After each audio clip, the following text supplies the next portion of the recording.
नमस्कार। मैथिली पाठशाला पे हम आकाश अपने सब गोटा के स्वागत कर रहल छी। उजका पाठ जे अछि ओ अछि मैथिली आ बांग्ला भाषा संबंध के ऊपर में। तो चलू शुरू कयल जाय। विभिन्न भाषा शास्त्री द्वारा देल गेल तर्कक आधार पर ई सिद्ध होइत अछि जे बांग्ला आ मैथिलीक उत्पत्ति भारतीय आर्य भाषाक प्राच्य समूहक उपशाखा मागधी अपभ्रंश सँ भेल अछि।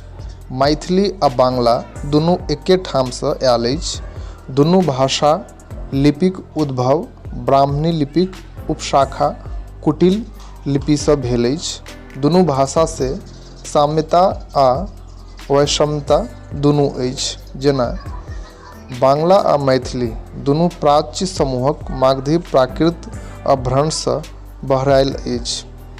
मैथिलीक 49 अक्षर में से 30 टा अक्षर बांग्ला अक्षर सँ आकृति मूलक समानता रखैत अछि।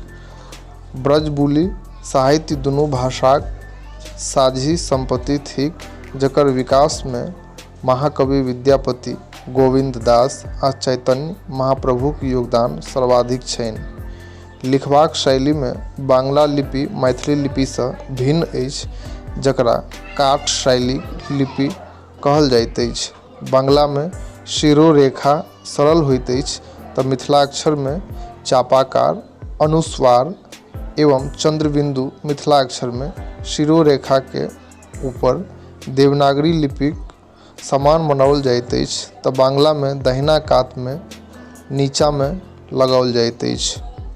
अर्ध अ स्वरक प्रयोग मैथिली में होइत अछि मुदा बांग्ला में नहि होइत अछि। अ के उच्चारण बांग्ला में कतौ कतौ ओ आ कतौ आ भऽ जाइत अछि, जेना पटना, पाटना, हल, होलो इत्यादि। क्रियापद बांग्ला में सरल आ संक्षिप्त अछि तऽ मैथिली में जटिलतम आ विस्तृत।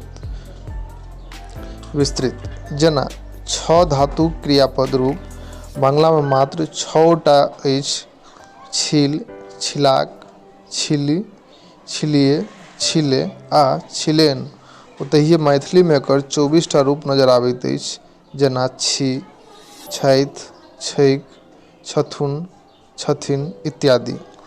बांग्ला में शब्दगत आ अर्थगत दुनू लिंग भेद उठि गेल अछि। ओतहिए मैथिली में शब्दगत लिंग तऽ पूर्णतः उठि गेल, मुदा अर्थगत लिंग भेद, विशेषण एवं क्रियापद में अखनहुँ धरि विद्यमान अछि। जेना मैथिली में छोटकी बेटी गेली, छोटका बेटा गेला।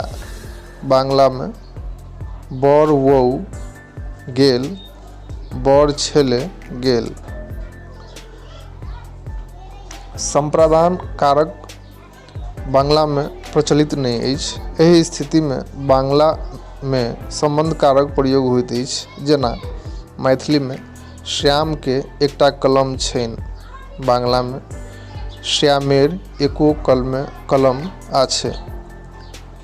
मागधी मूलक सब भाषाक क्रियापद में ब सँ भविष्यत काल एवं ल सँ भूतकाल द्योतित होइत अछि, मुदा मैथिली में एकर योजक स्वर अ आ बांग्ला में ई अछि। जेना मैथिली में सुनब, चलल, बांग्ला में सुनिबो, चलिलो।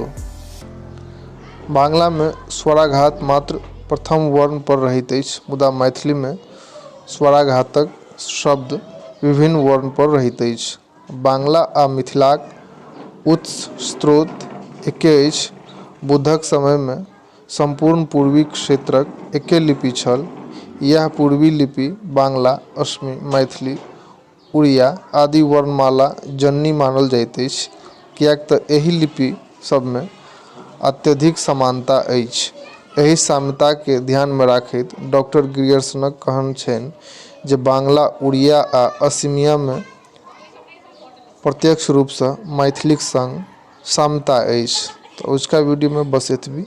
उम्मीद करै छी वीडियो अपने सब गोटा के नीक लागल हैत। जय मिथिला, जय बिहार।